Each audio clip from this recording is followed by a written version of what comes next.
always open to working with enthusiastic and talented young people who are diligent in their endeavors.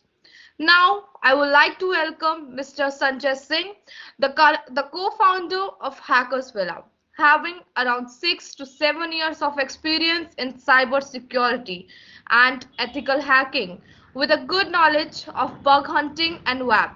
He leads the team of mentors and also serves as a mentor for the Hackers Villa community. And today, he is the speaker of our workshop. Now, you can take over, sir.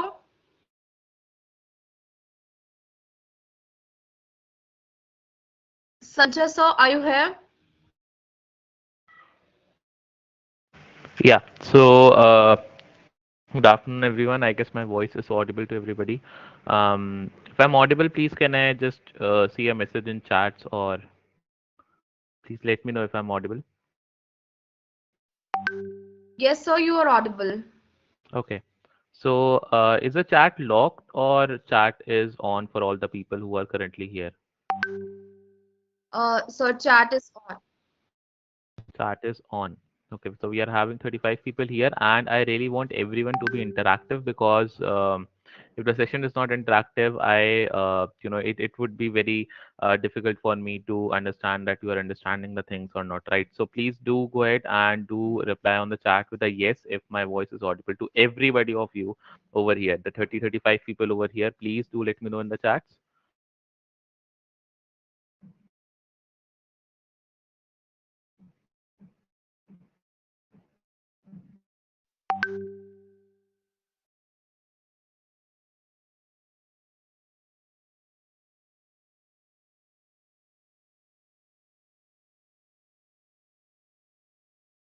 Okay, so let's start with the thing, and I'm presenting my screen in a while.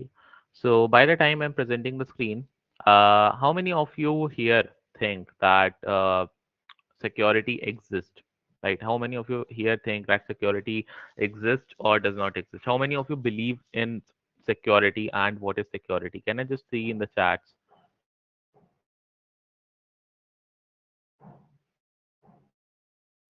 It does not exist. Okay, it does exist, I believe. Okay. What about others? Please do let me know in the chats. Please be interactive, guys, because the more you will be interactive, the more it would be fun, the more it would be easier to learn, right? The more it would be, you know, we'll be learning much more things, right? So security exists. Example, antivirus. Okay, I'm very well know this. I'm preparing for it. That's good. That's good, Abhishek. Okay, so let me just take up the presentation. Don't exist. Okay, it does not exist. Okay, so see, I'll be just telling you what I mean by security. So I have presented my screen here. I guess it's visible to everyone right now, right? Is the screen visible? Okay. So basically, talking about me, this is me, and let's talk about who is me, because obviously, who am I is necessary, because if all of you guys want to learn something from a person, obviously for 2 hours or for 1.5 hours, obviously you need to know who that person is, right? So I don't know if you have been into any other hack and slash webinar that we have conducted in the past or not, but I guess some of the people I can see the names that yeah you were in previous sessions. So basically, my name is Sanchay Singh, and I'm having around 6 to 7 years of experience in cybersecurity and bug bounty hunting. And obviously, I have done a lot of VAPT things, and I have worked with many other security researchers around India. And obviously, currently, I am serving as a mentor, and I'm a co-founder of Hackers Villa Cybersecurity, right? And obviously, one of my co-founder is basically Aditi Chauhan, right? We two are co-founders of Hackers Villa Cybersecurity Private Limited. So basically, it's a community that we are developing, that we are growing for all the people who really want to learn ethical hacking and cybersecurity. And basically goes behind the stuff that what is going on under the hood, right? So we have trained more than 550 students in last 5 years, and obviously we have conducted more than 100 right now, more than 120 sessions, 120 sessions with more than 12,000 people in last 6 months, right? So obviously it's a lot of fun, and obviously I'm associated with some other brands of India, for example, Upgrad and other brands, right? So basically basically what is happening in the security world, and what we are going to learn today will be talking about that, right? So let me just go ahead and um, so by security I believe by security I said that if you believe in security, by that I meant that if you guys think that security exists, or do you guys think that security, that you have privacy, that you have that nobody could spy on you. So basically you need to look up on these things, right? So that is what I wanted to ask from you guys, right? So basically some of you said yes, security exists, and one or two of you said it does not exist. So basically if I tell you that yeah, privacy does not exist in today's time, because yes, anybody could directly spy on you, because obviously the people who are into NSA, the people who are into NIA, people who are into RAW, people who are into all these firms have direct access, have direct access to all of the things that you are currently doing, right? Obviously they can just hack you in just 10 to 15 minutes, and they could directly be directly be directly go ahead and take up all of your access whenever they want to, right? So obviously we are not secure, and we are not having that much of privacy in ourselves, right? So we have to learn what is a security, and obviously we have to go through that, how we could go ahead and how we could directly learn the things, right? So that is a basic concept. So I really want to know how many of you have a basic knowledge about it, as one of the person said that he is preparing for it. That's very good, all the best to you. And I really want to know right now that how many of you have currently some knowledge about cybersecurity. And obviously we are having a CTF tomorrow, so we'll be talking about that in a while, right? That what are some rules of the CTF and everything, right? So in fact, okay. So in fact, that we use proprietary operating system itself means data theft. Yeah, obviously it is the thing, right? So please do let me know about, all of the people here. Please do let me know how many of you have some knowledge about it, or if you don't have any knowledge, please do type in with a no, so that I could know that yeah, you have some information or some knowledge about it, so that I could cater you in that way in the next 1 hour, right?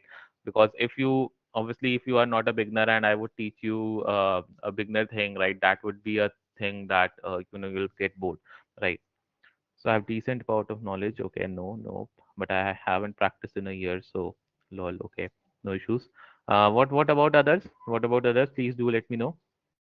What do you think about it?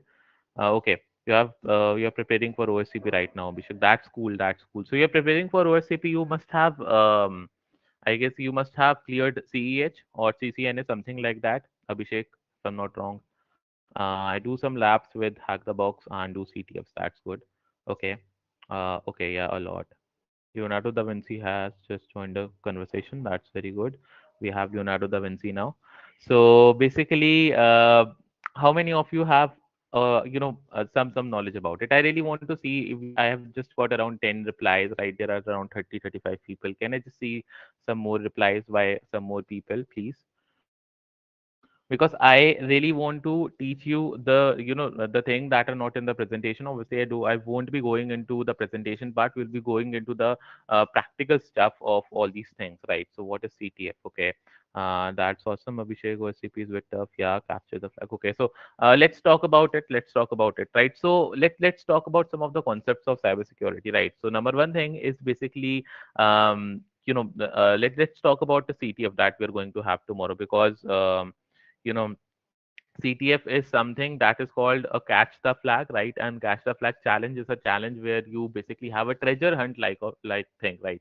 Basically, it's something where you go ahead and you fetch some of the things. For example, let me go into ctftime.org. So it's a very good website where you could practice all of the CTFs that have happened before and that are going to happen. So you can take part, and it's a very good website if you want to go ahead and check out what are the CTFs that are currently running and what are the CTFs that are that have happened in the past, right? So here you can see that if I go into some archive, we have some past events, and in 2022 we have some past events here, and some 2021 would be there in the in down, right? So basically we can just check out. For example, let me go here with engineer CTF, right? And you can just check out, okay, these were the teams, and there must be some questions and answers about all the things as well. We have a Discord link for all those people, right? So we have the teams here, and let's go ahead and check out if they have something, or if they have the URL here. Okay, so URL is here, and this is the engineer CTF 2022, right? So we can just go ahead and try out. We can just go into the some challenges. So this is a very if I go into it, you will see some of the challenges here, right? So let me go ahead and register on it, so that you could see. For the people who don't know what is CTF, this is for them, right? So if I go ahead, let me just type in, and let me just go inside this, and let me just type my email address, and let's give a password. Okay, I have to do captcha. Okay, please click each image containing a train. Okay, so this, and this. Let's give the password again.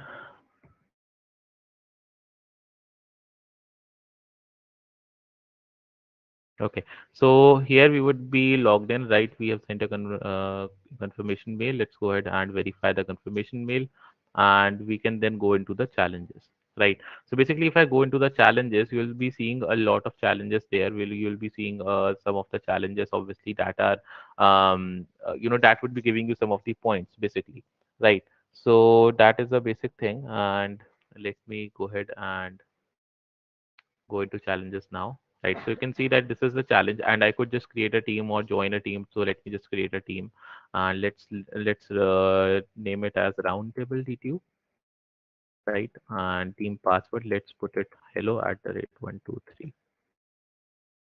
Okay, so you can see that we have all these challenges here, and in the same way, we will be going to have some of the challenges tomorrow, right? So you can see we have forensics, we have crypto, we have MISC, we have different. So in the CTF that you will be going to have tomorrow, it would be having around 14, 15 questions, and you would be getting a lot of things. Obviously, there are more questions for crypto and forensics in CTFs, obviously, because CTFs are these kind of CTFs are meant in such a way where you have some of the links about, some of the information. You will be learning some of the things about forensics. You will be learning some of the things about cryptography, about some other things, right? So obviously, you'll be getting all these things, and you can see they all have some number of points here. So if I just click on this, and you can see I can do this all day. It's written. So it's basically slang, or basically a line said by Captain America in all the movies. So you can see that we have Tony Stark, a hacker who's faster than Ultron. Okay, he could be anywhere global. So there's a basically story given here, and then we have some basic simple thing here, some simple conversation going on. We have the hints here. We have basically two hints, and I could basically get into the hints. And obviously, for unlocking the hints, I need some points, right? So whenever you will be gaining some points, you have the option to unlock a hint and get into what is a flag, right? So whenever you will be getting the flag, obviously you'll be having some points, and the team that would be having the more number of points at by the end of the CTF, the that team wins. So this is a very classic type of CTF. Then we have a CTF that is a Jeopardy style of CTF. Now what is Jeopardy style CTF? It's kind of a CTF where you will be having 3 to 4 teams connected to one particular server, and you will that first team would be accessing some of the flags from the server, and the second team now have to access the flags basically from the server itself, and they could basically go ahead and steal the flags from team one itself, right? So obviously team one have to go ahead with the defensive security as well, and they have to do offensive security as well to hack into server one and to defend from the team two, right? So that is how Jeopardy style works. So there are a lot of CTFs happening in the world. You can go over to ctftime.org anytime. You can register in any of the CTFs. You can learn, you can practice CTFs, and obviously you'll be learning a lot of things in CTF, right? Basically, learning CTF, it's kind of a short way to practice for what system hacking and what bug bounty hunting looks like, right? So there are a lot of things around bug bounty hunting and system hacking. So there are two ways to go into, right? I could go into bug bounty hunting right now. I could go into system hacking right now, and I really want to know from you guys where you want me to go ahead with the next 1 hour, right? Because this is kind of a bit of introduction to you guys at what happens in security world and how you could practice, right? There are many CTFs that are into Hack the Box website, and we have HackerOne website that is having CTF related to bug bounty. We have Portswigger having labs for bug bounty. We have application.security that is having OWASP top 10. So there are a lot of CTFs right here, right, which you could practice. Okay, so of course it is okay. Is coding required in CTF? Yes, you need some amount of coding to go ahead in the CTF challenge, right? So that is the basic thing. So how many of you want me to go into system hacking, or I could just show you some simpler things as well, or I could just show you some out of the thing out of the box things as well into cybersecurity, right?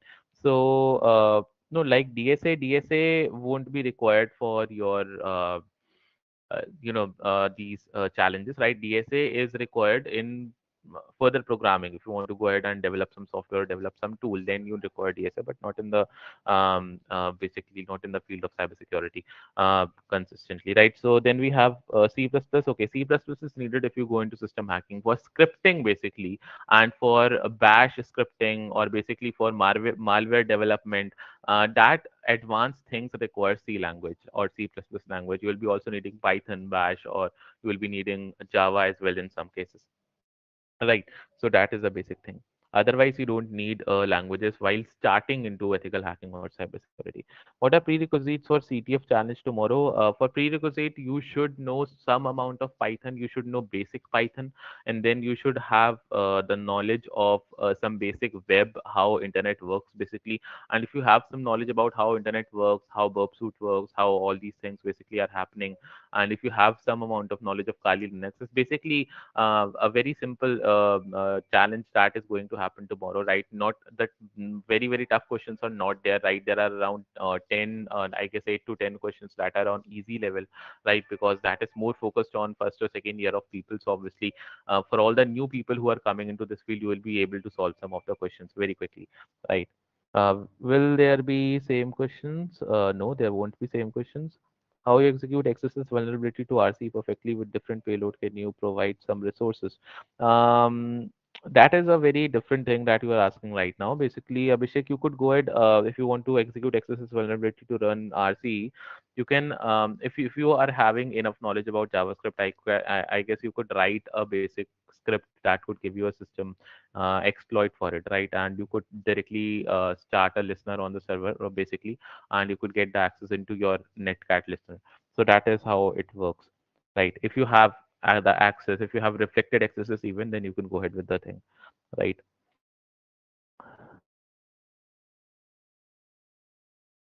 The timings and all, I guess they are in the group already.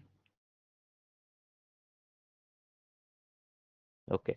So let's just go ahead and let's just talk about some of the things. So let me see here. So we have around about. Let me check. So we have round about 45 people here, right? And can I just see in the chats how many of you how many of you want me to show you different aspects of cybersecurity, and how many of you um uh, you know, how many of you think that I should go with the basic stuff, right? How, matlab, I really want to know about you from you guys, right? Because I've seen many sessions in cybersecurity, and I've seen people taking the basic stuff, and this time I really want to give you the, honor to tell me that what you want to learn, right? You could name anything, right? So, apart from social media hacking or Wi-Fi hacking, please, right? Can you just tell some of the topics that you want me to cover, right? It could be system hacking, it could be Windows hacking, it could be Android hacking, how it's done, or it could be bug bounty hunting, or we could go ahead and hack into a live website if you guys want, right?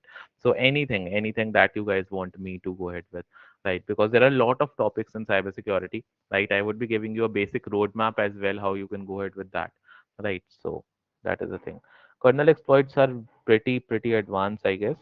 Let's hack a live site. Okay, basic hacking for noobs. From basic kernel exploits, Android hacking, just for flex. Maybe how Windows kernel works. Okay.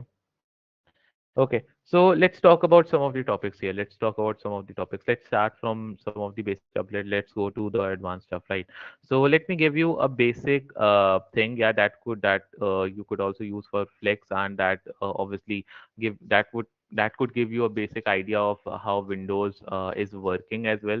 And obviously, we would be going ahead with Windows hacking, right? And you would be seeing Kali Linux, you would be seeing the practical commands, right? So let's go ahead with that way because it would cover some of the stuff that you are asking about, right? So basically, let me go over and let me just tell you of the basic roadmap first of all, right? So the basic roadmap is because you would be following the same roadmap that I would be currently telling you, right? So let me go ahead and let me just tell you about that. So yeah, so basically in this particular thing, when ethical hacking and cybersecurity starts, the very first thing in cybersecurity is to go ahead with computer networking, right? And when you know networking, basically that means that you know how internet works and how all these things work. So then the second step comes is to learn about Linux and operating system and how these things works, right? Then the third thing that then comes is to learn about information gathering, how to gather some information and how you can go ahead and check out what are some aspects and what are some information, or you have to do the basic reconnaissance of all these things, right? Then you have the option to go ahead with any of the other things. For example, the number first step is to go ahead with computer networking, and with computer networking you will be learning about how you could go ahead and how you could hack into basic networks. And obviously you need to learn about network security, you need to learn about how networking works. You need to learn about how internet works, right? How satellite is communicating with our, or with all the calls, and how internet is working in the oceanic cables, right? So we have some of the models, so we won't be going into much of the networking part here, but I would be telling you where we would be requiring the networking part, right?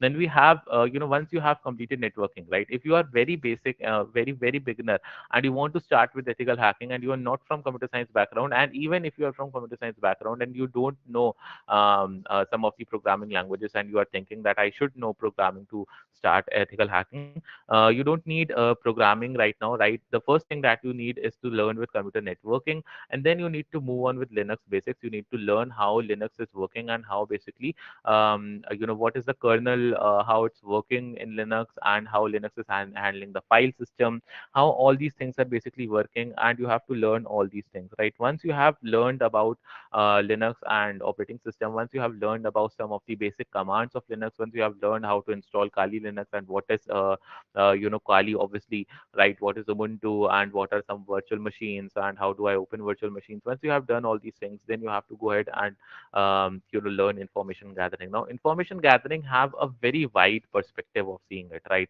So it could be information gathering. If you there is a different way to gather information, right? There are a lot of ways to gather information. You could gather information actively, you could gather information passively, you could gather information in any way you want, right? So there are a lot of tools which could gather you information, which could basically what information that we need. For example, if I want to hack into a particular person, if I want to hack into a social media profile, what do I need? I basically need to first of all have the idea about that particular person's profile, right?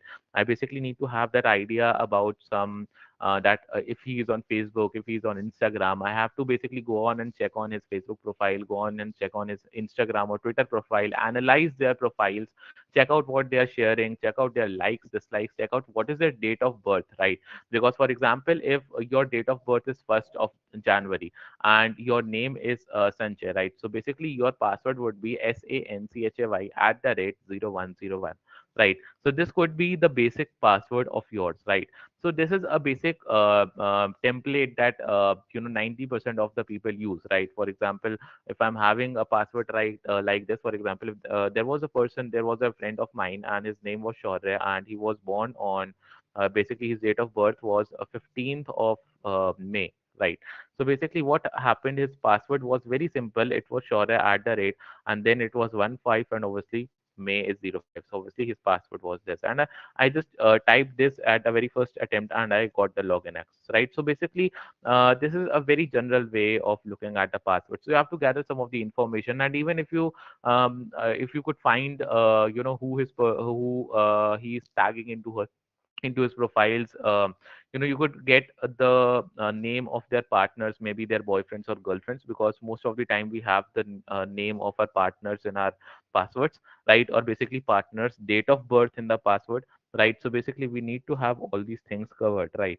So that is how we could check out all these details, and then we could go ahead, right? So there are different ways to gather information. If you want to hack into a website, the information gathering technique is really different. So I would be telling you, I would be showing you practically how it's done. And then if you want to hack into a system, for example, if you want to hack into a particular machine, if you want to hack into a Windows, obviously you need to get the IP address first of all of that Windows machine, right? And that IP address could be tracked very easily. You could send a basic phishing link. You can use the tools, for example, you can use Zfisher, and then there are tools, for example, you could use Seeker, right, which could give you the exact location as well of that particular person. And then you could use some of the other tools that are here, right? Basically, it's very simple to get the IP address of the victim.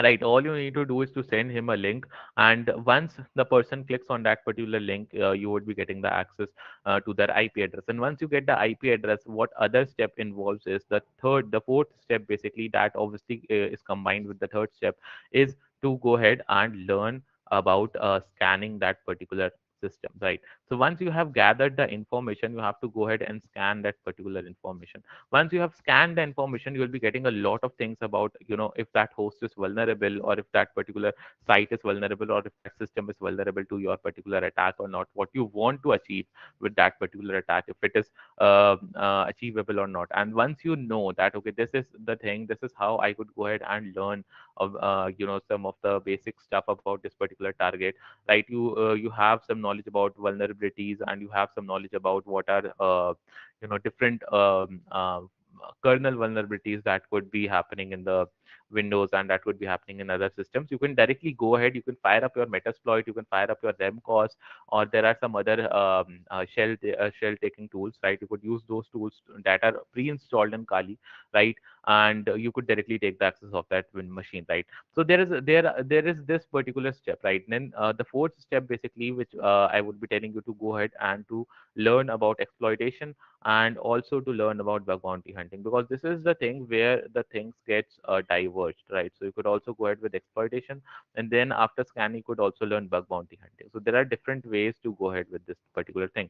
And if you want to go ahead with bug bounty learning, obviously, for going into bug bounty learning, you need to have particular knowledge about some web development languages, for example, SQL, PHP. Then you need to have a thorough understanding of JavaScript, and then you need to learn about MERN stack, right? Obviously, MongoDB, Express, React, Node.js, all these languages are required.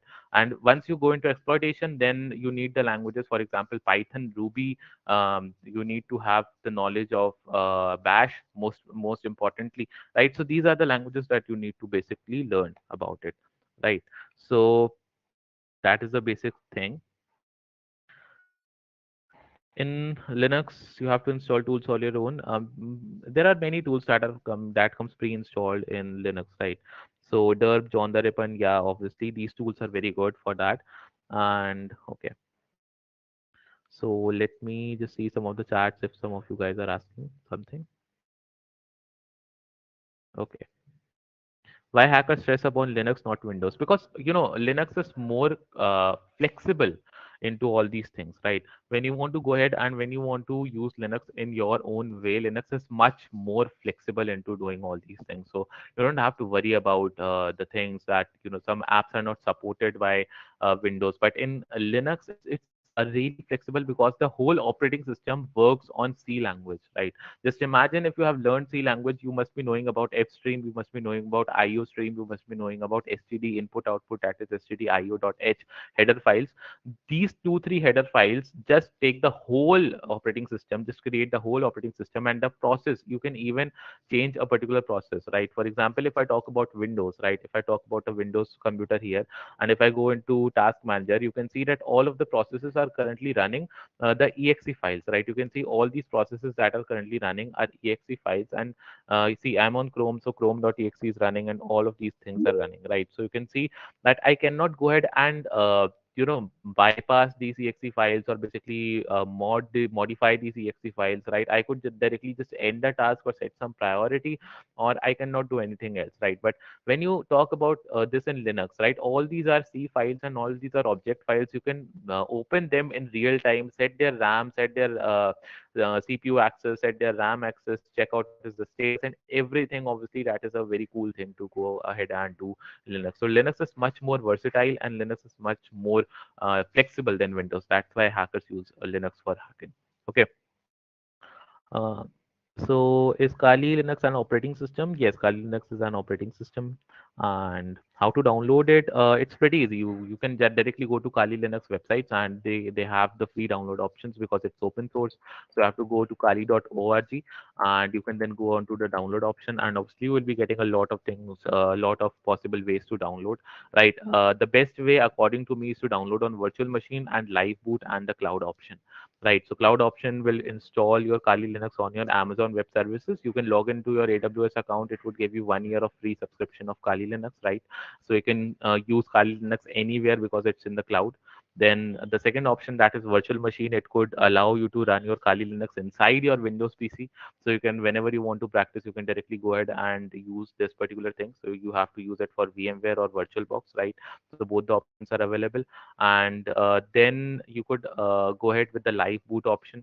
Obviously this live boot option would be having different particular thing where you can directly go ahead and install this particular Linux in your pen drive, and whenever you are going outside or whenever you're not having a laptop, just have your pen drive and you can plug it anywhere and have your Linux ready.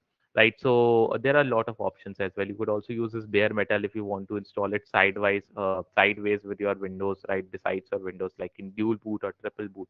You could also install it into your mobile phones using Net Hunter application, right?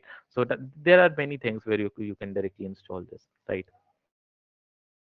So that is the basic thing, and let's go forward and let's learn about some particular things, right? Some particular practical things. So I'll be firing up my you know virtual machine here. That is my VMware software that is called as VMware Pro, VMware Workstation Pro. And this particular software is basically the 15th version of it. And obviously, this is the Pro version, which is obviously a paid version. Right. So basically, the free version is also there on their particular website, but the free version is not having, the access where you could open 2 or 3 operating system at once. Right. So basically, the Pro version have more features, and you could go ahead and use 2 or 3 operating systems at once, right? So basically that are the basic things. So I would be opening Kali Linux here, and simultaneously I would be opening Parrot Linux here, because these two are the Linuxes that are available for cybersecurity. Yes, there is Black Arc as well that I have enabled it here, but I won't be opening it right now because it's very confusing, because obviously Black Arc is made for the people who are into architecture, who are into development of Linux. So just installing the Black Arc or just installing the Arc Linux is a very lengthy process, right? You have to have some knowledge about how Linux works basically before you go ahead and install Arc. Right. So Arc is really beautiful, and I really prefer Arc over Debian or over any other thing. So what is this Debian? What is this Arc that I'm talking about? Right.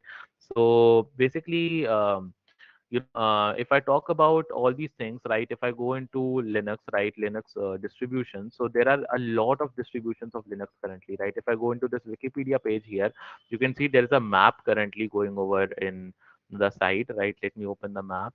This is the map here. And you can see Linux started when we needed, when the people wanted to develop a new particular operating system, right? So obviously, Linux is a modified version of Unix language, Unix operating system. Basically, Unix was created by Dennis Ritchie and Ken Thompson, right? The guys who created language B and language C. Right. So this Linux was created on Unix, and obviously it was created on GNU. Right. And if you ask me the full form of GNU, obviously GNU's full form is GNU's not Unix, right? So there is GNU and GNU's full form, right? So GNU full form.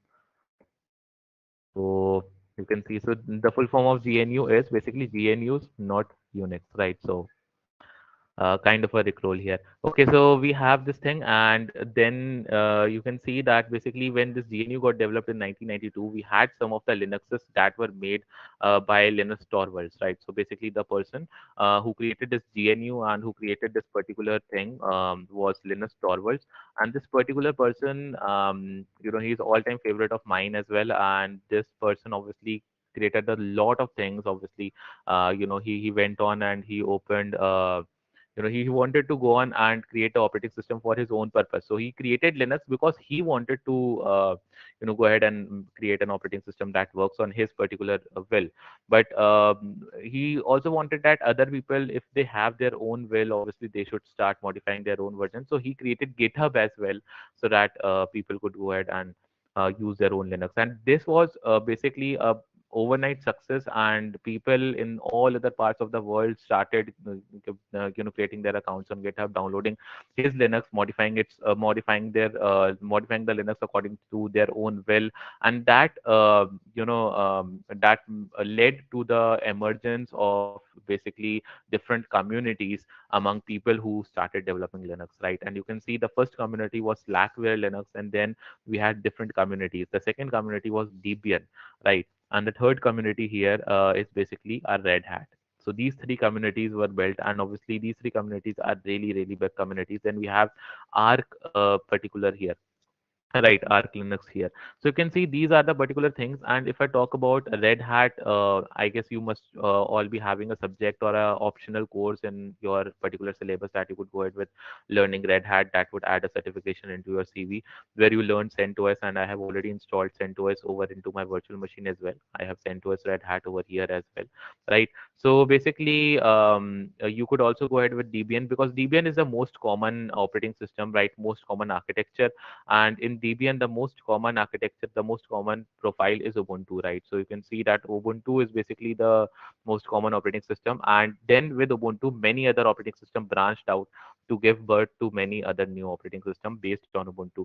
Then we had Kali Linux and we had Parrot Linux over here, right? So you can see that we had Kali over here and we have Parrot over here, basically built on Debian, right? Then we have Black Arc as well, but that is built on Arc Linux. So obviously, it's much more tough to handle because it's really built in that way that if you are architecture in particular Linux segment, then only you could go ahead and install these. But the real beauty of Linux lies in Arc Linux, right? You should once go ahead and try to install all these things, right?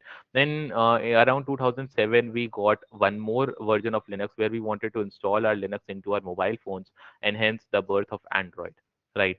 So all the Android phones that are currently running are Linux only, right? And the Mac operating system that is currently running is also working on Unix. So obviously that is also Unix that Windows copied. So everything started because Unix started, and then everything came into existence, right? So that was the thing. Um, so let's go ahead and let's learn about some of the basic things, right? So we can go around and we can just check out the Linuxes, right? So there are two particular distributions that I'll be talking right now. The first one is called as Kali Linux, right? That is Kali operating system, and the second one is basically called as Parrot OS, right? So basically both the OS are very, very good operating systems, and it's basically a personal choice what you want to use. For me, Parrot is my favorite, but when I want to do commercial work, or when I want to go ahead and do some training part, obviously when I'm training the people, when I'm training the students, I go ahead with Kali Linux, right? Because Kali is much more flexible, and Kali is having much more what I could say support, right, by the community. Parrot is not having that much support by the community, and the updates in Parrot comes after every 2 years, right? 1 or 2 years. But in Kali we'll be getting 4 updates every year, so obviously and some minor updates as well. So that is a very good thing for Kali. Right. So I'll be opening Kali as well and Parrot as well simultaneously in my virtual machine. Right. And this is the basic thing. Right. So let me just go ahead and let me just open this particular thing here. So let me open my Kali machine as well and my Parrot machine as well. Right. So once I have opened Kali machine, Parrot machine, it would look like this. Kali, this is the bootloader for Kali. And then we could go ahead with Parrot. This is the bootloader for Parrot as well. So both are booting at the same time. and let's wait for them to open. And you'll be able to see that Parrot will boot much faster than Kali, because Parrot is built on a architecture which is much more lighter than what Kali is having currently, right? So obviously, I'm running both the operating systems with 4 GB RAM, 4 processors, and basically both are on SSD with 80 GB of space, right? So you can see Kali is still loading and Parrot is loaded here, right? So let me just give the password, and let me open my Parrot as well. So you can see Kali is also loaded here, and I could go ahead and log in into my Kali as well. So I'll be getting the login screen here. But till the time, you can see that Parrot is already booted up into the desktop, right? So Parrot is much more faster, and if you are having around RAM that is smaller than 6 GB, or lower than 6 GB of RAM, or DDR3 RAM if you're using, just use Parrot Linux if you want to practice hacking. Don't go for Kali, it would hang a lot, right? And use it in VMware, don't use it in VirtualBox. Sometimes VirtualBox hangs a lot, right? So basically, here we can see Kali is also booted up. Let me give the username and password, and you can see that I have Kali over here. I'll just get the Kali screen over here. Parrot is having some of the bugs with virtual machine. I don't know why. You can see that I have just make it made it, just maximized it, and you can see that what it is currently doing, it is not letting me into the desktop here. Although if I change the background, it would run fine, but still it have some of the issues. You can see right here, I cannot select more than after this particular thing. So obviously, this is there are some bugs in Parrot as well, but for Kali, there are no bugs in Kali, right? If I go into Kali, you can check out that it works fine, and it is really a very good thing, right? So basically, that is the basic thing that you could do, and that you could basically check out here, right? So personally, my favorite is Parrot, but I majorly go ahead and teach in Linux, Kali Linux, right? So both the operating system have some tools. For example, if I go into this application menu, you can see that we have some usual applications that all the Linuxes comes with, and then we have information gathering sessions, right? You can see that all the drop down menu here are basically focusing on all the things that are into cybersecurity, right? So you can see they are having information gathering tools, vulnerability analysis tools, web application analysis tools for bug bounty hunting, database assessment tools for bug bounty hunting, password attack tools for if you want to go ahead and break the passwords, wireless attack tools are here for Wi-Fi hacking, reverse engineering if you want to reverse some code and modify some of the apk files or exe files, right? Exploitation tools are here. We would be using this metasploit framework tool for hacking into our windows right now.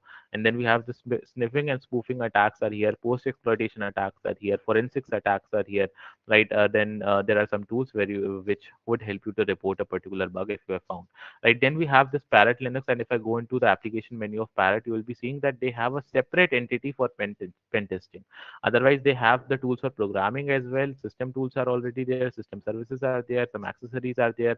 Some sound and video applications are there. Some internet and Office is also installed. Some privacy tools are also installed.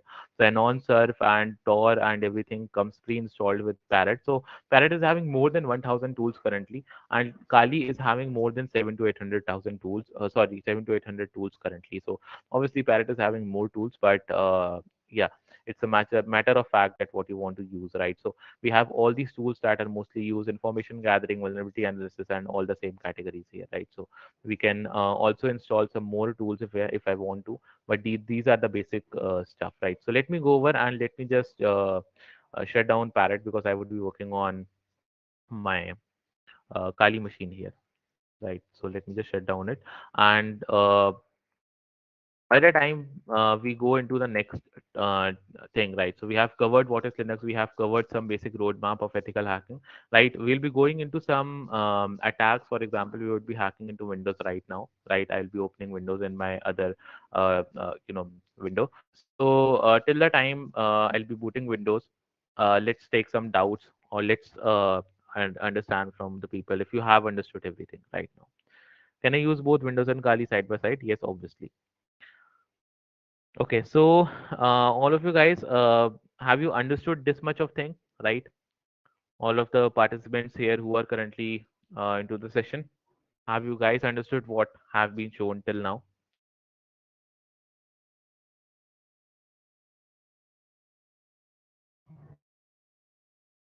Okay, what about others?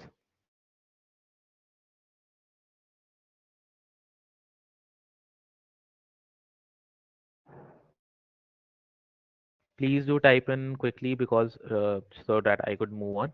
Okay.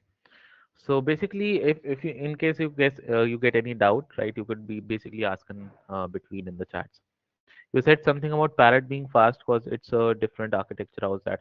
The architecture, the basic architecture is same, but the way the kernel is built on that particular architecture is different. So there are basically two versions of Parrot that I could show you, right? The first version works in the same way, like Kali. That is a heavier version, but the second version basically goes in the the much lighter way. For example, this is the website of Parrot, and if I go into download, you will be able to see we have three editions: home edition, security edition, and cloud edition. So I'll be going on with the security edition. So here you can see we have two desktop environments, basically two kernel environments that we are having. One is mate and one is kde, right? So basically kde is much more heavier environment and mate is much lightweight, right? So obviously um, you have to use this one to go around with that particular thing. This is much lighter because this does not take much resources, right? This basically takes very less resources, and you can run it very smoothly even in on 1.5 GB or 2 GB of RAM. Okay, so that is the thing.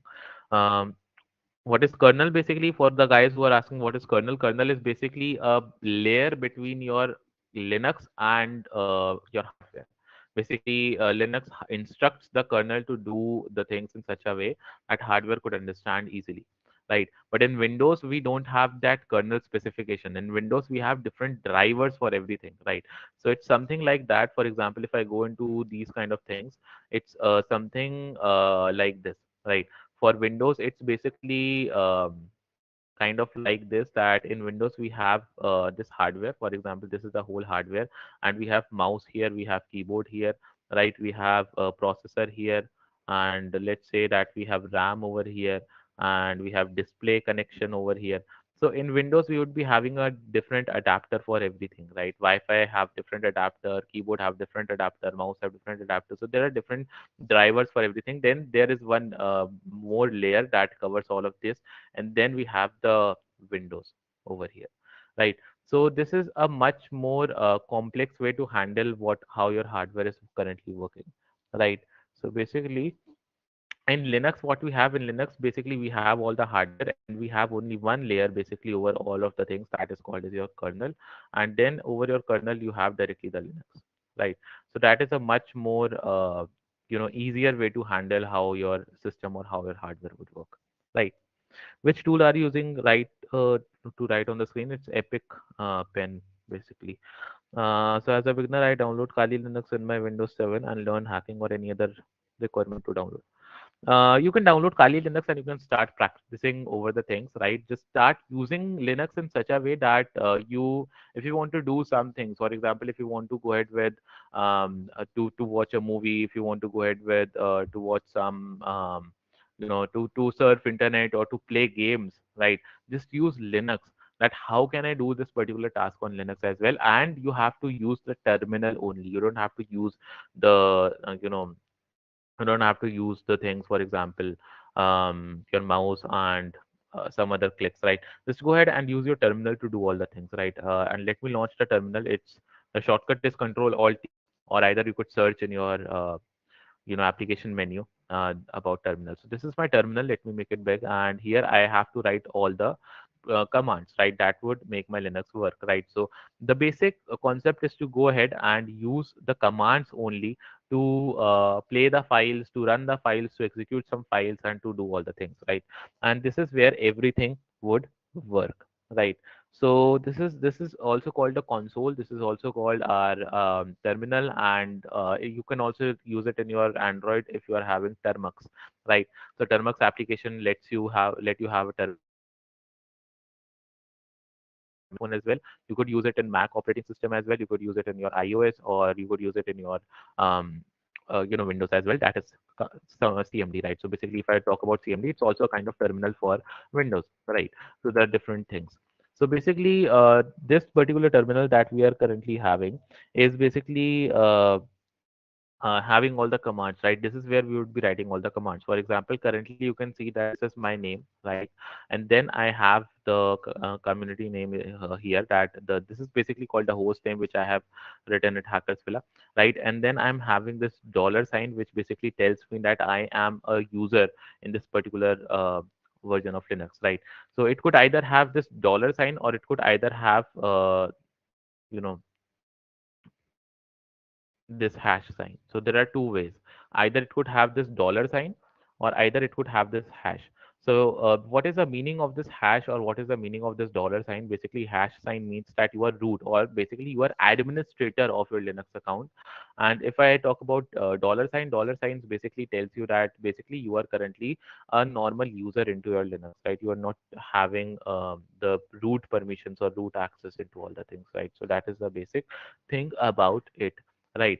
So this is the basic stuff about all these things, and this is how Linux works, right? So let's go ahead and let me exit from this route, right? So we have the tools here, and we would be going ahead with some of the tools, right? So we have Metasploit framework, right? So I would be launching this Metasploit framework, MSF console, basically. So I would be launching this MSF console or this Metasploit framework because I want to hack into Windows, right? So let me just open this particular thing, and let me launch MSF console. So MSF console is launching, and by the time MSF console is launching, I would be going ahead and I would be basically um, booting my Windows as well. So let me go over here and let me go over and boot Windows 7.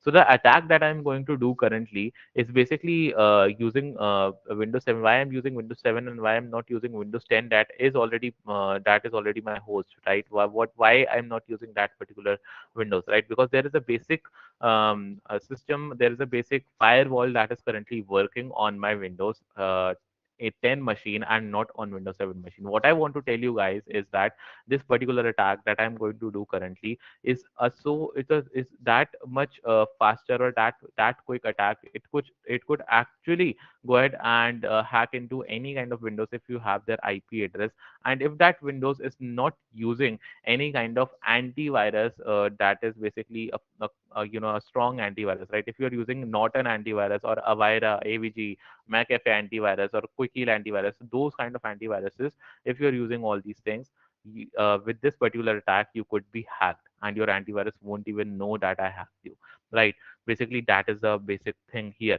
So let me just go ahead and let me just type in the password over here. The password is 1234, I guess. Okay, so the password is 1234, and I have logged in into this particular machine over here, right? So that is the basic thing, and this is my Windows 7 currently. And Windows 7, in Windows 7, obviously, I have also connected it to the internet so that it is accessible to Kali Linux right now. So you can see Metasploit has been launched, and you can see that we have a Ninja over here. So basically, this is the banner of Metasploit. There are different banners in Metasploit, and then you can see the version number is written over here, and we can see they have some exploits and some payloads. So I won't be talking about exploits and payloads. I would be talking about some other things over here. So currently we'll be talking about what are exploits and what are payloads, right? We won't be talking about all these things. So we won't be talking about auxiliaries, encoders, post, knobs, and evagents, right? These are the more advanced things, but for the basic thing, you need to have the knowledge about what are exploits and what are payloads to understand what are the things that are going on, right? So we'll be taking these two things, and I'll be explaining you how you can directly get the access to Windows using these two things, right? So evasions are used when you want to evade from antiviruses, but the attack that I would be currently doing is basically attack which could already evade the antivirus, right? If you are not using Windows Defender. In case you are using Windows Defender, it's really good in Windows 10 because, for example, if I show you my Windows Defender here, let me go into all settings and let me go into update and security. And if I go into Windows security, you can see that it is running a firewall as well, right? So firewall and network protection is already done, right? But in case if you are having any other particular network or any other particular antivirus installed, they does not work on for this particular firewall. And if they are not working on this firewall, or your firewall is particularly off, right? you could be hacked with this particular attack. So if you're using any kind of antivirus, just switch it off or just check if it is using a firewall, correct firewall or not, right? And if it is using a firewall, then check that if it is blocking the port that we are going to use, right? Blocking the vulnerability that we are going to use currently, right? Otherwise, you can be hacked right away in just 5 minutes. Okay. So this is about it. Let's go ahead and let's talk about it. Okay. So there are a lot of messages in the chats. Okay, so let's go ahead and let's learn about this particular thing, right? So we have this particular Windows open here, right? And we have this particular thing open here. Our Kali is open and our Windows is open simultaneously. And what I need to do is basically I need to go ahead and check out the IP address for my Windows machine. Let's say that I know the IP address of my Windows machine because this attack works if you know the IP address, right? If you don't know the IP address, there are some other attacks. For example, you could either send a PDF file, you could either send an MP3 file or a MKV file or a EXE file, BAT file, MSI file. You can send any of the file, embed your payload into it, and send that to a particular victim. Once the particular clicks and open your PDF file, he gets hacked. Right, you'll get all the access to that particular victim. Right, so but we won't be using those attacks. Those attacks are really out of the time now because those were the previous attacks that were used. Right now, what I'll be showing you is an attack that would be using a very very simple thing that would be using a very simple uh, attack where you have to have the knowledge about the IP address of the victim. So let's say that I know what is the IP address of victim. So let me just check out the IP address here, or basically, yeah, let me go ahead and let me go ahead with the IP config. Okay, so the current IP address of my Windows machine is 192.168.1.14. Let me try to ping it over here and let's see if I could ping. So let me open new terminal. Yeah, so let's ping it over here. Ping 192.168.1.14, and here you can see that I am able to ping this particular IP address. So you can see that I am connected to this particular IP address and I can directly get the packets, right? But in case if I show you the IP address of my Windows 10 that is running a firewall, right? So CMD, and here let me go ahead check out the IP address. So it's 1.4. So 1.4 is my Windows 10 currently, and if I ping 1.4 over here, you will be able to see that it does not ping my 1.4. It basically goes ahead, and you can see no data is coming back, right? No data is being received, and all of the packets are going into loss. If I stop it, you can see 100% packet loss, and I could not even connect to 192.168.1.4 because all of the connections, inbound and outbound connections, are blocked through my firewall. So that is the basic thing that I wanted to tell you, that the Windows that is not running the Windows firewall or not running Windows Defender is having a lot of vulnerability, and the operating system running Windows Defender is not having the accessibility to the hacker. Right. So basically, I would be going ahead and I would be using this 1.14, that is the IP address of our Windows machine over here, Windows 7 machine. Right. So let's go ahead and let me just tell you what this attack would do. Let me tell you the basic thing what we are going to do in this particular attack. So how many of you have knowledge about a ransomware that stuck in 2017 that was called as WannaCry ransomware? How many of you have um, some idea or some knowledge about that WannaCry ransomware? It came and it basically what it did, it basically encrypted the files of some Windows 7 or Windows Vista, Windows 8 PC, and then they were asking Bitcoin in the process of decryption of those files, right? So basically, do you guys have any idea? Right, three guys have said yes, they have some idea about it. Do you guys have any idea how that attack worked? Any idea about how that particular attack was working, how WannaCry ransomware was, or basically how that WannaCry system was getting into taking the access of this particular Windows file? So we would be using the same, uh, we would be using the same particular attack right now, right?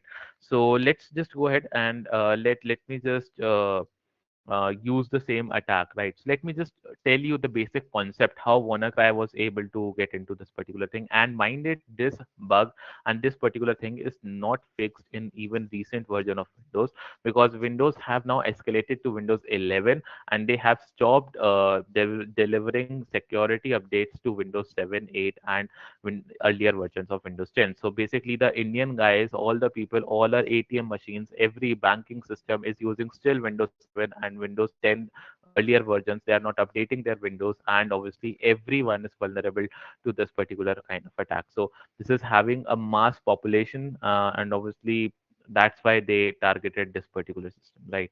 So right, let's just go ahead and let's just try to do this particular thing. Okay, so the concept is basically very simple, right? What we would be doing basically, we would be having some access to the system, right? So how do we having the access basically? So let's say that this red one is my hacker currently, right? Let's say this red one is my hacker, and then I would be drawing the victim with green, right? So let's not this much big. So basically, this is my victim over here. Now, what would happen is that we would be doing a simple attack here, which would basically let me, do a simple exploit thing, right?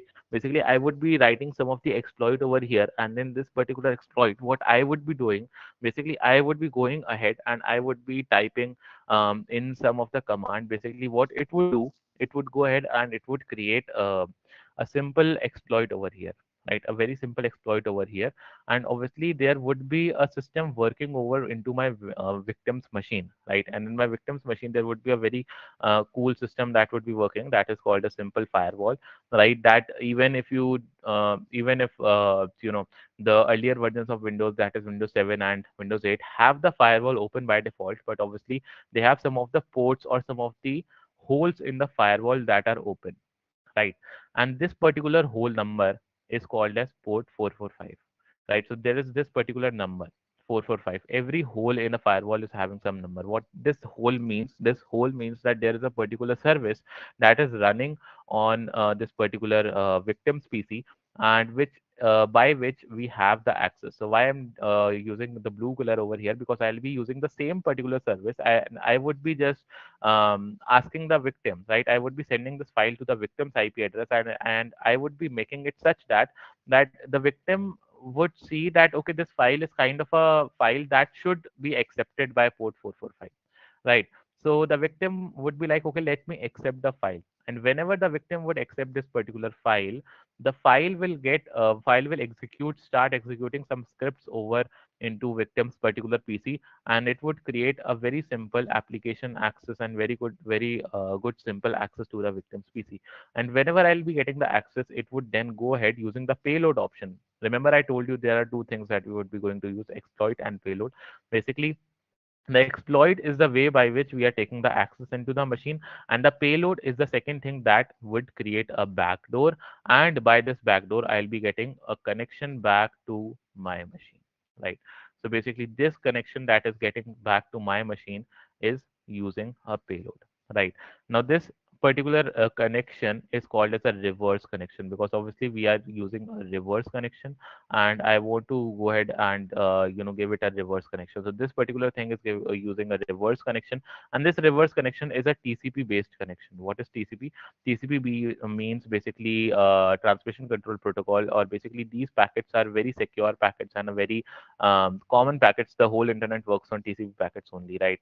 90%, 80 to 90% of the internet works on TCP packet, because these packets are quite slow, but these packets are really, really what we could say reliable packets where you want to make a strong connection, right? But in the time when we want to have gaming sessions, or this particular video conferencing that we are currently connected with, so currently we are not connected with TCP, we are connected with some other kind of packet, because we need faster packets right now, right? But mainly all the surfing part, or whenever you send a WhatsApp message, or whenever you create a connection with somebody, you do use TCP connection only, right?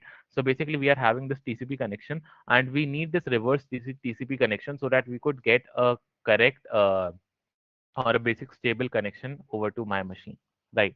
So that is the basic thing.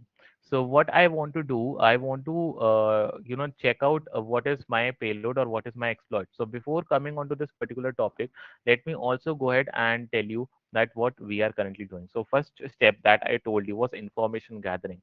So currently I gathered the information that basically my particular IP address that I want to hack is 192.168.1.14, and this is I am able to ping this particular data. Let me go ahead and scan this particular through which we are connected. Yeah, obviously it's UDP. Okay, so this particular IP address, we have to scan this particular IP address as well. And to scan this particular IP address, what I need to do, I need to go ahead and use Nmap, right? So let me just clear this first of all. So I'll be using Nmap over here. Nmap is a tool that is called as network mapper. So it basically maps the network, and it basically tells me that how many number of holes or basically the ports or services are running on that particular Windows, and where I what is that particular thing that could let me give the access of that Windows machine. So I would be using Nmap, and I would be giving it the IP address of my Windows 7 machine. Pressing enter would give me the details. So you can see that we are getting some details over here, and in this details you can see the first thing that we are going to have is this MSRPC, right? So this MSRPC means that we are currently having the access that is open. Basically, you can see the open access to 135, that is MSRPC, and then we have the open access to 139, and all these ports are not of our use. The thing that is only of our use is this port 445.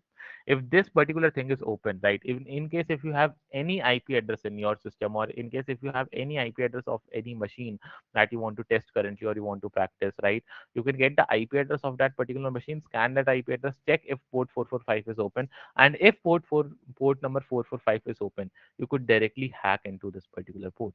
That is what we are doing with this particular attack, right? That is what I was showing here, that we would be using this port number 445 to get into this particular victim's PC, right? And the way we would be entering into this particular PC is called an exploit, and the way we would be getting the shell back to us, basically a connection back to us, the reverse connection, basically this is using a payload, right? So backdoor is created using a payload, and the way by which we take the access into the machine is called an exploit. So these are two ways, and these two things works hand in hand. It's like a gun. The gun is exploit, and the trigger is basically the exploit, and the bullet is basically the payload. So this is kind of a thing. Okay, and that is the basic thing that we are going to currently do. Right. So we would be using the same thing, and we would be using these exploit and payload things, and the way that thing was working, the way that our exploit was working, WannaCry ransomware was working, it was working on Eternal Blue double pulsar attack, right? So Eternal Blue double pulsar attack is kind of an attack where we go ahead and use some buffers to some basically kernel buffers, Windows kernel or Windows driver buffers to corrupt the memory, and then we go ahead with the processes that we want to go into, right? So there are different types of things that we could do. So let's go ahead and let me just go into this port 445. So the basic attack that WannaCry ransomware was using was called as Eternal Blue, and this Eternal Blue, what it was doing, right? It seems very simple that okay, Eternal Blue is this, Eternal Blue is that, and everybody is using Eternal Blue, but every time Eternal Blue is not what Eternal Blue you think. Eternal Blue is having a lot of versions that have been evolved. What I would be using, I would be using the version that I basically use, right, that I basically prefer, right, the latest version of Eternal Blue. And this particular exploit is really, really good, right? And this exploit does not only have Eternal Blue, but this works with double pulsar as well, right?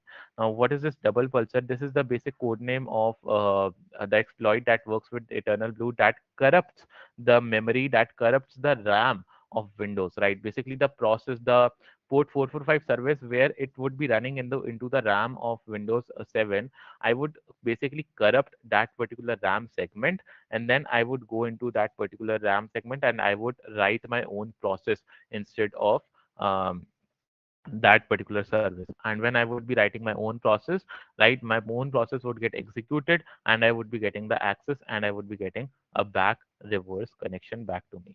So that is what I need to currently do, right? So for that, what I need to do, I need to set my exploit over here. To set my exploit, I need to use a simple command, that is use exploit. And what exploit I want to use, I want to exploit Windows, and in Windows I want to use SMB. So I have placed this particular exploit into SMB. Minded, this exploit that I'm currently using is the latest version of Eternal Blue, and it does not come pre-installed with Metasploit. You have to download it from GitHub separately, right? So I have downloaded it already from GitHub, and it uses root version. So I have to basically relaunch my MSF console with root access. Otherwise, I won't be able to do this. So let me just exit first of all from MSF6, and let me launch my MSF6 basically with administrator, right? So this is what I'm right now doing. Basically, it's something right click and run as administrator. So let me run as administrator, and let let's launch MSF console once again. So I'll be needing some root permissions over here, and I would be using this particular attack, right? So this attack is a very versatile attack, right? You can do whenever you want and whatever you want to, right? You can achieve a lot of things over here, right? So there are various payloads that comes pre-installed with Metasploit, and one of them is called as Metapetter, and that is a very good payload that you could use, right? So we have Metasploit framework over here. Let me clear it again. Let me go ahead and use the particular thing. So what I would be doing, I would be using use exploit, and I want to exploit Windows, and I have placed it into a folder called as SMB, right? So basically where I am currently going, it's the folder in my, I could show you this folder here as well. So basically in a way that you have C, basically here in your Windows, right? So in Windows, you have the C, right? In the same way, we have this particular file system over here, or basically the root directory where you have all the files or folders, right? In here, we have user, we have share, right? And in users, we have share where all the applications are here. And we could basically go ahead with Metasploit framework, and we have the Metasploit framework folder here. And you can see we have some modules, right? In modules, we have exploits, right? So in exploits, we have Windows, and in Windows we have SMB, right? So I have placed my exploit, downloaded it, and placed into SMB, because SMB is the service that runs on port number 445, right? So this is the basic thing, and I have to do this thing, right? So I would be using this particular thing, and you can see that my exploit is currently placed over here, right? The exploit, that Eternal Blue exploit that comes pre-installed with my Metasploit framework, is must be somewhere here only, right?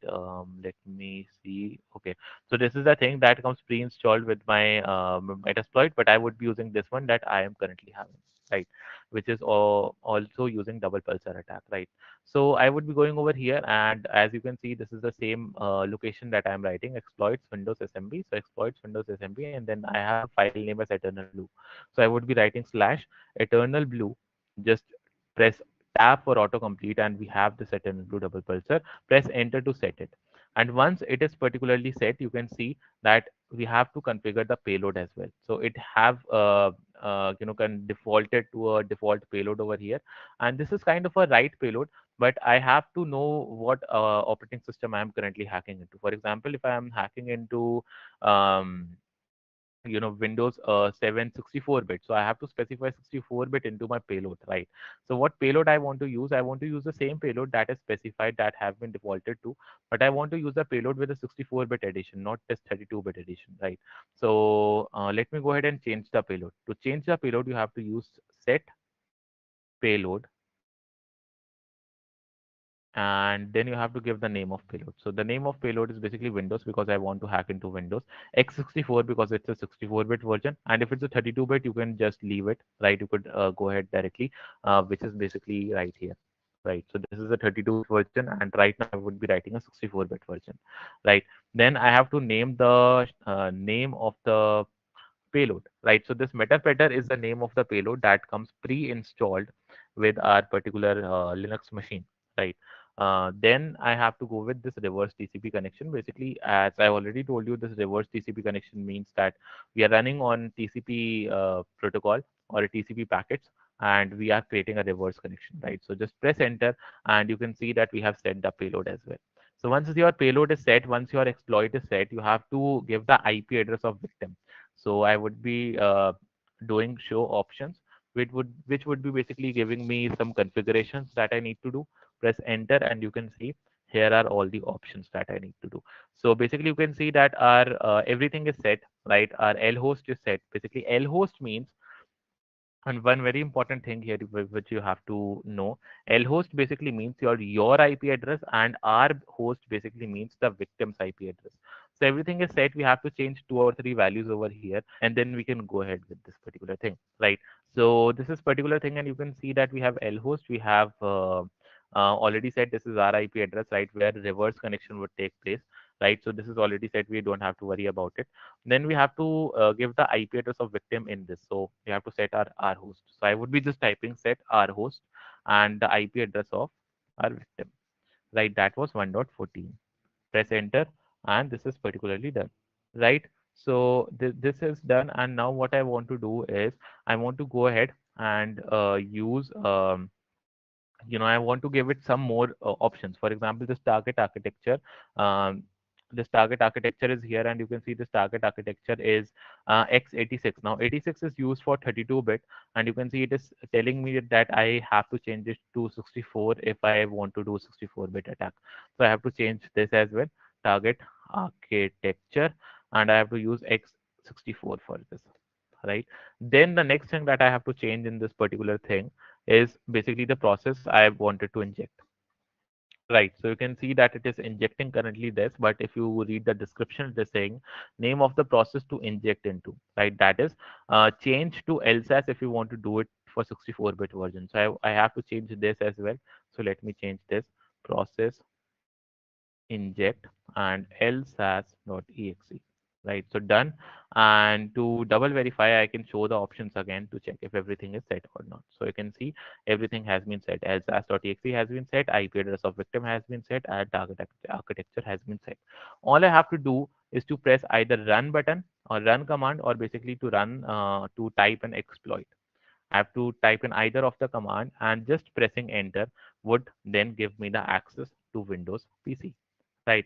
So now you can see it is currently working. It is launching Eternal Blue. It is basically going ahead and trying to take access into Windows machine. And once I'll take the access, once I'll get into the Windows machine through Eternal Blue, I would be using double pulsar to create a buffer to basically to destroy the buffer or to corrupt the buffer of the RAM, and I would be getting basically my backdoor working there. So you can see that it have launched Eternal Blue, and we have gone into the Eternal Blue. We have gone into the machine, and then we have got double pulsar attack, which basically got me a meter petter session. And you can see that remote code executed, RC executed. That means 3, 2, 1, and we got the shell, right? And we have now the access to our Windows machine. You can see this particular thing. A backdoor has been created, and we have got the access. Now, what I need to do is basically if I simply type pwd, that is a command from print working directory. You can see currently I am into C Windows System 32. Right, I am currently in Windows System 32 folder, and you can also check out that if I go into C, right, let me go into C, and then let me go into users, right, let me go into Sanchay over here. So here you can see that this is the home folder for Windows, right, obviously, and I can go over to desktop, and currently you can see if I do ls, there are nothing, no entries in my desktop. So currently where I am, currently I am into C user Sanchay desktop, and I am connected to Windows 7 machine, right? So you can see this is my Windows 7 machine. And if I directly go ahead and, just go ahead and give it a folder, for example, a new folder has been created over here. If I go into and check out this particular thing and do ls now, you can see a new folder is being reflected over here. So what I could do right now, there are a lot of things that I could do, right? If I do press this particular help command, you can see that I could get the file attributes, I could get the password, basically the hash dumps, or basically the database of the encrypted database of the passwords currently Windows is using. I could get into the system using some elevated privileges that I already have, so I don't need to worry about it. I could play a audio file. I could get into webcam. I could record mic. I could, I could do a webcam stream directly to my particular PC. Then I could do some mouse connections or do some screenshots or take the screen share, get the screen share of that particular PC, or I could send some keyboard events or get in what keyboard button are pressed there. I could go ahead and steal some of the tokens, right? I could suspend some of the options, reboot the particular machine, shut down the particular machine, get the CMD access by which I could change the password of that particular machine, or I could do some networking commands. I could basically do ahead and modify files as well. That's how those people were able to encrypt the files, right? So that is a particular thing. I could upload a file, download a file, delete a file from that particular windows, right? And even you can check out that what I would be currently doing here. See, I would be going over here and you can see the password was 1234, right? So let's go over and let's change the password for now. See, the windows, the particular machine have currently the access, right? And even if that machine is currently having the access, let's go into control panel and let's change the password, because if you think that you are getting hacked, the first thing that comes into your mind is to change the password, right? Obviously. And if I go into and change the password, change your windows password, and obviously if you use a very easy password, for example, change your password, the earlier password was 1234, so I would be using a new password. For example, let's say I would be using a very easy password. Let's call it PASSWORD password only, right? So obviously you'll be typing your own password. But why I'm taking password here? Because a very simple password here, because obviously it won't take time to crack it, right? Otherwise, I would have, if I would have taken my name, obviously it would have cracked, but it would have taken around 1 hour to complete it, right? So let me just go ahead and change the password. So you can see that our Windows is currently changing the password, right? So let it change, and the password has been changed for Sanchay user. The password has been changed over here, but if I get into my Kali machine, there is no effect to any of the things happening. And if I go ahead and if I just use this hash dump command, right, I would be getting the encrypted password of that particular machine, right? So you can see we have the encrypted hash and the salt of that particular password. What I need to do, if I need to crack this particular password, I need to copy this particular thing, right? Let me just copy this selection, go into another terminal, right? Let me go into desktop, right? And let's create a new folder over here. That is round table, right? And let me go into this roundtable folder. So cd roundtable. Okay. So currently I have created a new folder over onto my desktop. Let me show you. Right, this is the folder, and here I am having this particular access. So I would be creating a file. I would be creating a simple file over here with that particular data I have just copied. So echo and this particular data that I have just copied, and I want to write all this particular data into a file. So let's name it Windows password dot hash, or we can just call it dot txt or any kind of file. Even if you don't give any extension, it would work fine. So you can see that we have given it Windows password, and you can now see that we have a Windows password dot txt file. If I just get the data, right, so you can see the data is saved into our Windows password dot txt, right? Now what I'll be doing, I'll be using this file to crack the password, and to crack the password I need a tool called as John the Ripper. Right. So now this John the Ripper tool is what it does. It basically hacks into or it cracks the passwords basically. Right. So I would be going into a John and I would be typing it with I would be giving it with the basic system or with the basic format, right? Because I have hacked into Windows, so I would be giving it a format of format equal to NT, right? Because what NT means Windows servers, right? Obviously Windows have the code name as NT. Whenever you want to go ahead, whenever Windows basically tells that if it's a server for proper server usage, then it's called as RT, and if it's a normal usage Windows, then it's called as NT. So these are some code words for Windows that Microsoft uses. So basically, I'll be specifying this format to John so that John should know that I have to hack into a Windows password. Then I have to give it the file of the hash, right? So let me give it the file, which was Windows password.txt. Press enter, and it would start cracking the password, right? So you can see loaded one password hash. The password has already been cracked once right before. So you can see that it has already cracked that password. So it is showing that, yeah, I have already cracked that particular password and I have loaded it inside my hash, right, or inside my um, storage device or storage particular thing. So what I have to do basically to view this particular password, I have to use show, right? So show, and you can see the password is currently here. Okay, so the password is password that I got here. If it could be any other password, you could do the same thing and we could have any other password cracked as well, right? But it depends basically, it basically depends that um, how much stronger your password is, right? Because it takes time. It would have been my name, and if it would have been Sanjay@123, it would have taken around 2 to 3 hours to crack that particular thing. If I'm running it on higher version, matlab higher threads, right? So that could vary upon the thing, but that is how you could crack the passwords. You could also use hashcat, but John is much more a good tool to for a beginner to understand how it works, right? Also, Hashcat is much more advanced, so Hashcat could also be used to get into the passwords, or Medusa can be used, right? So these are the things. So that's how you could go ahead and you could hack into a Windows machine right ahead, and you could directly get the access, right? The other way is to basically create, you know, to basically create the things, for example, to go ahead and to basically create some exe files or some kind of files that are about PDF files, right? That you could send to the victim, and those victim, if they download that particular file and if they click on that particular file, then only you will be getting the access, right? But this thing would get you the access even if they don't have to do any interaction, sort of thing, right? So that is how you could do these kind of attacks and follow these kind of attack vectors, right? So any doubt regarding all these things?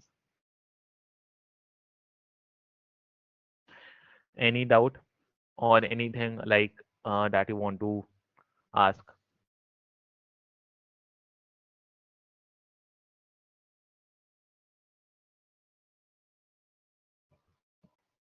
So how many of you have understood this particular thing? Can I show some of the comments or some of the people's answer in chats? How many of you have learned something new today?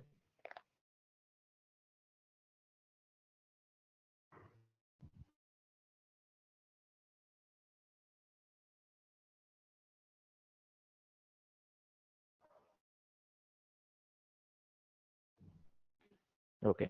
What about others?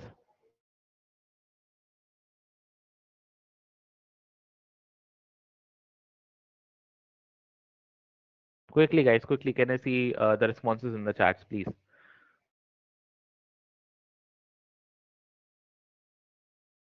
Okay, that's good.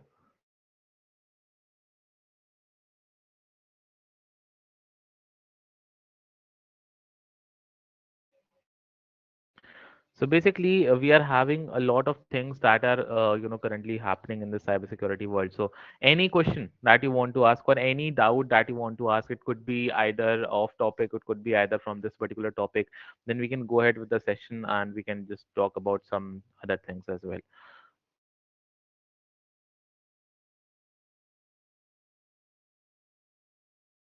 Any other off-topic doubt that you guys want to ask, you can directly ask in the chats right now. And if it's about social media, if it's about Wi-Fi, if it's about some other things, right? Let's have some interaction for 5 to 10 minutes, right? Then we could move ahead with the thing. I have a question. Suppose I have created a batch file to turn off the firewall and injected that in a PDF file. So should it work? I think I need administrative privileges to do that.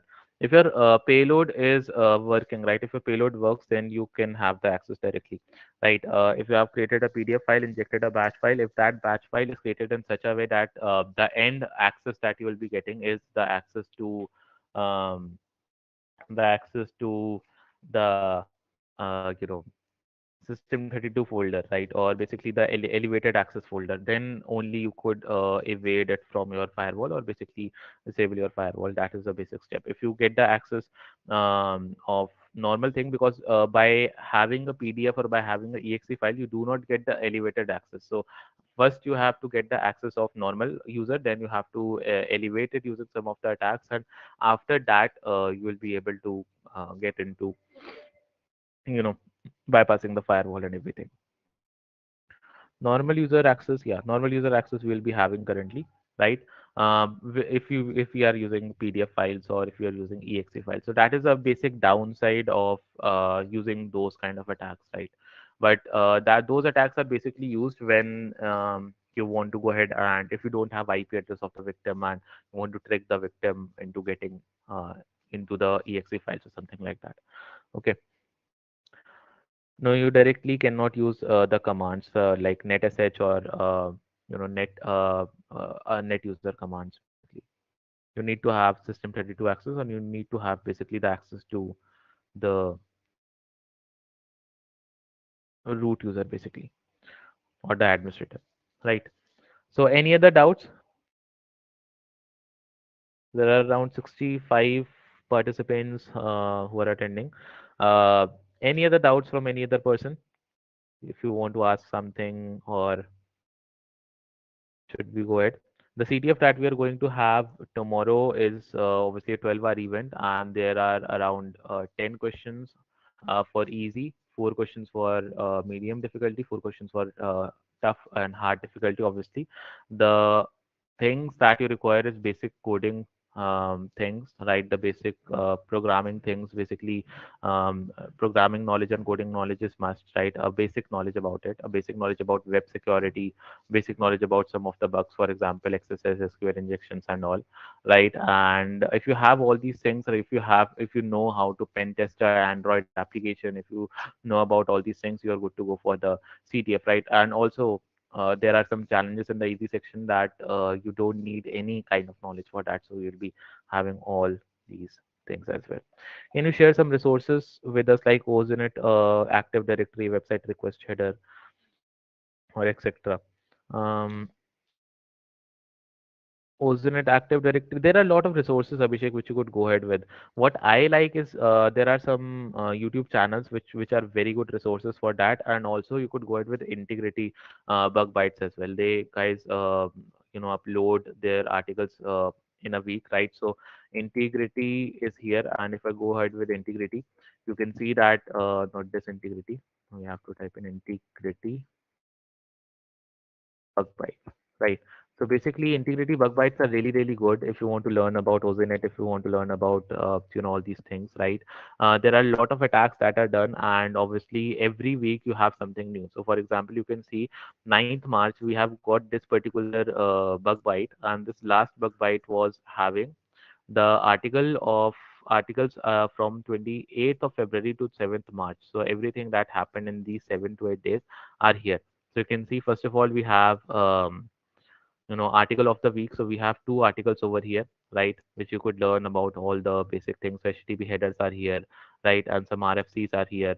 So you can learn about all of these things, and you can see write-ups of the weeks are there. Some 3 write-ups are here, and obviously this vulnerability that you can see, dirty pipe vulnerability, was a very good vulnerability. Then we got this SSRF XSS bypass vulnerability. Obviously, um, this really was a kind of vulnerability that this write up really took a lot of attention from the people, right? And obviously this is a very good access to SSRF thing, right? You could read all these things, right? So then we have resource of the week, where you can see param miner doc is here.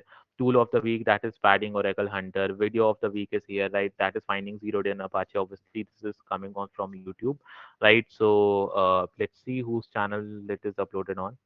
So it is uploaded in Live Overflow, and when there is a video on Live Overflow, we know that this video is going to be you know a very good video. So obviously we have Live Overflow. Then we have some other channels you could follow: Hackersploit, you can subscribe, Computer File, and then we have Network Chuck, right?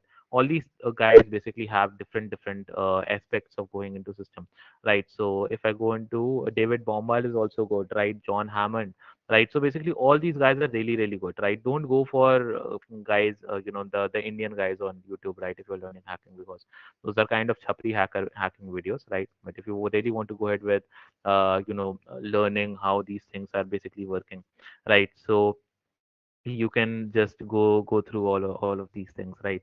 So then we have Insider PhD. If you want to go ahead and learn bug bounty from very basic, she is very, very good into all of these things, right? So she started her channel in the first month of pandemic, right? Basically when lockdown started. So she started with this particular channel, and currently after 2 years she have around 43K subscribers. So really good channel for all the people who want to go into bug bounty stuff from the very basic, right? So everything is over here. Okay, so these are some of the resources that you should follow. Also, you could also look for Medium, right? If you are onto Medium, just go over on download the Medium application or Medium app on your Android. Every morning when you will be waking up, it would be giving you one or two articles to read. So when your eyes open, when you you know get out of your sleep, the first thing that you will be reading is these articles, right? So obviously you'll be getting a lot of knowledge about all these things. Okay, so as you can see, my profile is currently having all those articles, right? And this ID is basically focusing, the ID that I am currently running over here is basically focusing on more on system hacking stuff.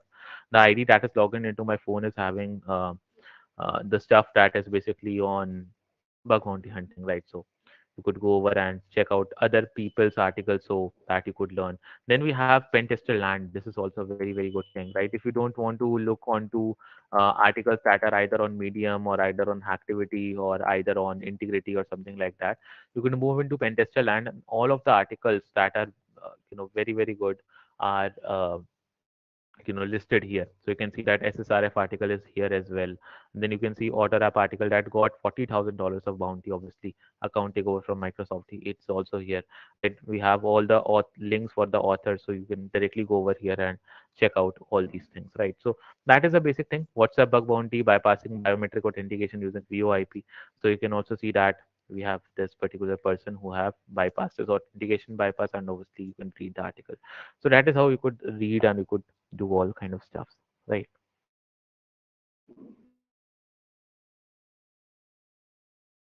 Okay, so if there are no doubts, no more doubts, we can just move over and we can just go over to the next thing that we are going to have. So for all of the people over here who are really interested into cybersecurity and into ethical hacking, right? We have something for you guys that is coming up, and we really wanted to show you guys about all these things, right? So basically, if I talk about cybersecurity, if I talk about ethical hacking, you need a lot of things to learn, and obviously you will be needing a lot of good things to have, right? So obviously, what we are going to what we are going to show you right now is basically the things that are really really good, really good things that we are going to cover, right? So basically, if I talk about our community, right, we have a boot camp that we conduct every month after every um basically after 25 days of the month. Basically, in the last 5 days, we covered this particular bootcamp series, and in this bootcamp, we cover a lot of topics, right? We cover a lot of things, and these bootcamps are basically 5 day event, right? Which are covered every week, every month, and the topics for every month is different for the next month, right? So basically, this month we are starting this bootcamp from 26th of March and would be going over to 30th of March, right? And the links of this bootcamp, what you have to do is to go ahead and visit hackerswillout.xyz/bootcamp, and you can go over and check out how this bootcamp, how you can register in this bootcamp. So this is just a website. You can visit hackerswillout.xyz/bootcamp to go over and register for this bootcamp. The price for the bootcamp is currently 499. Basically, the price around a medium sized pizza, I guess, right? So you guys are going to college. Some of you guys must be going to college. Some of you guys must not be going to college, but some of you guys must be saving money by not going to college. But some of you guys must be, going to traveling to college. Basically spending some of the money here and there, right? So basically, here in this particular, boot camp, if you invest that 499 rupees into yourselves, you will be getting a lot of things, right? You will be learning about information gathering 26th March, right? You will be having 2 hour long session on 26th March that is about information gathering. Obviously, I'll be the mentor. And 27th March, we'll be talking about Kali Linux and Terminal, basically some advanced commands, some advanced, exploitation stuff, how we could do that through Kali Linux. We would be learning about that. 28th March, we would be talking about breaking the passwords of every social media platform that we could think of, and every Linux or Windows or operating system, how to break password. One we saw here, John the Ripper, we would be talking about Hashcat, we would be talking about some basic cryptography stuff, we would be talking about hashes and solves, right? And then we have some social media hacking things as well. Some social media hacking would be going all over about social media hacking and Wi-Fi hacking on 29th March, right? That is the hottest topic of cybersecurity if you are a beginner, obviously. 30th March, we'll be talking about Android hacking, right? Android hacking, where we would be talking the practical way to hack into Android and all of these things on 30th March, right? So obviously 2 hour session every day, 2 hour session every day, and a lot of things to cover up, right? And I really want to invite Aditi, who is the second co-founder of Hackers for Cybersecurity. She would be telling you about some e-certifications or what you guys would be getting in this 499 rupees, and what all discounts are there on that, on this particular thing, what kind of things you're getting, and even you can get this seat for free even, and she would be telling you how you could get this seat for free. So over to you, Aditi.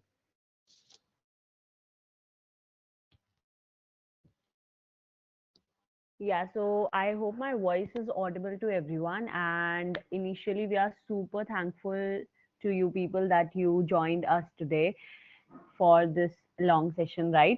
And I hope you guys learned a lot of things today. So, talking about the boot camp, we started this series of boot camp in September 2021, and it's a 12-month long series. Like it, we'll be going to, for 1 year. 12 months counts out to 1 year, and twice we'll be having mega boot camps. Mega boot camps in the sense that for mega boot camps, we are having 10 days. Like in March, we are having 5 days. In other months, also, we are having 5 days. But two times in those 12 years, we'll be having 10 days boot camp, right? So the sessions for here will be for 2 hours, and in 2 hours, you will be getting the exclusive content. And I assure the quality for the same, because the reviews and the feedbacks that we have got from the past boot camps are unexpected. Like they were like, okay, the value that we are providing is next level, right? We are giving the practical things to you. Even in the today's session, you must have noticed that we are talking so interactively, and we are talking more practically rather than the theoretical part. If you are a person who have taken any of the webinars of the companies or some other institutions who are providing courses on ethical hacking and cybersecurity, they just keep on telling their benefits, or they just keep on getting into the theory part, but we actually cover the practical part, right? Moving forward to talking about the boot camp of the March, it is for 5 days, and the timings for the same is 5 to 7 p.m. And we kept this timing because at this time most of the college students like are free, and kind of classes unki over ho jati hai. So lastly, if we talk about what you will be getting from this boot camp, is number one, you will be getting the e-certification. So Hackerzilla Cybersecurity Private Limited is now an ISO certified brand, and is covering up into you know other colleges in Delhi University and other colleges of India very fastly, right? So it is a ISO certified brand now. So you'll be getting the certification that will be ISO certified, right? Next, you will be getting the recorded sessions. 60 days, for 60 days, you will be getting the recorded sessions of all the boot camp, like the all the days of the boot camp for 60 days on your registered email ID, so that you can watch them. And अगर कोई चीज आपको बाद में भी समझ नहीं आती है, if you are having any doubt in in the further months while watching the recorded sessions, then also you can ask of the mentor. So it's never gonna be like once you are in touch with us and that's it. After that, you cannot be in touch. You can ask doubts from us anytime, right? And after that, you will be getting the discount on our advanced course. If you visit our website hackersvilla.xyz, you will get to know that our advanced course is of 20,000 rupees currently. But if you become the part of this boot camp, you will be getting that advanced course at the discount rate of approximately 50 to 60%. And I assure you this thing. And lastly, you'll be getting the paid tools in the sense whatever we'll be using, like the premium version of whatever tool we'll be using, you will be getting that thing from like the tool from our side for free, right? So that's also gonna be a benefit for you people. So four benefits at just 499. And majorly, I mean, you can, if we even if we don't count on the benefits that I've just told, like just the four benefits, you're getting so much of value from this boot camp, right? And from today's session only, you must have understood how good our mentor Sanchay sir is, right? So everything he teach is kind of, even if the beginner is here and beginner is also trying to understand, that person will understand 50 60% of the thing, and after that, if that person is gonna repeat it or revise it, then also he'll and asking doubts, then he'll understand a lot more, right? Moving forward to the last part for the bootcamp, how you can get this seat for free, and I know that you guys may be excited for knowing up the same, right? So it's as simple as referring two people, right? So if you are a person who is having friends who are interested into ethical hacking and cybersecurity, and you guys are from Delhi, DTU, so yeah, you guys obviously may be having people from the same field or who are interested into the same field. So it's like, as in general, you will be getting three seats for 1500 rupees, right? Rounding off 1500 for three seats. But if you are doing it like, you can have three seats for 1000, right? So one person will be referring two people or two friends, and that one person will be getting the seat for free. So it's like two for one, two paid seats for one free seat, right? So am I clear at this point? Just type in the chat box, everyone. Am I clear at this point? After your two friends pay the amount, you can just message any of the admins of the group who are from Hackers Villa Cybersecurity, right? And you can just text us. We'll send you a special link, and on that link, like that link will be for the people who will be getting for the free seat, right? So yeah, we can carry up on WhatsApp or on the group itself for any other doubts, right? So if anyone is having any other doubt, just type in the chat box quickly, or even if you're not having any doubt, just type no in the chat box so that we can have, yeah.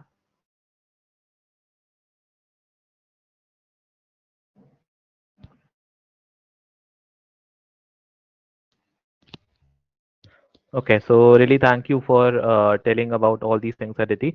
So that's all from our side, and thank you for having us, and thank you for learning with us. Right, we had a wonderful workshop over here.